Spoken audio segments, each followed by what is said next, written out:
कुपवाडमध्ये युवकाचा निर्घृण खून, पोलिसांनी घेतली घटनास्थळी धाव। सांगली जिल्ह्यात खुनाच्या घटनांना उधाण आलं असून कुपवाडमधील रामकृष्ण नगर येथील स्वामी समर्थ मंदिराजवळ अमोल सुरेश रायते वय 34 या युवकाचा निर्घृण खून करण्यात आलाय। काल रात्रीच्या सुमारास अज्ञात व्यक्तीने त्याच्या डोक्यात कोणत्या तरी हत्याराने हत्या केली।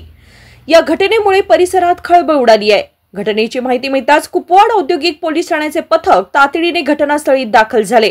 पोलिसांनी पंचनामा करून मृतदेह उत्तरीय तपासणीसाठी पाठवलाय।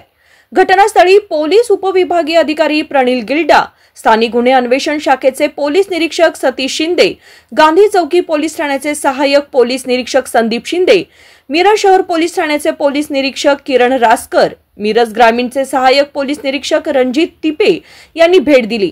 दरम्यान खून करून मारेकरी फरार झाले असून त्यांचा शोध सुरू असल्याची माहिती सहाय्यक पोलीस निरीक्षक दीपक भांडवलकर यांनी दिली आहे।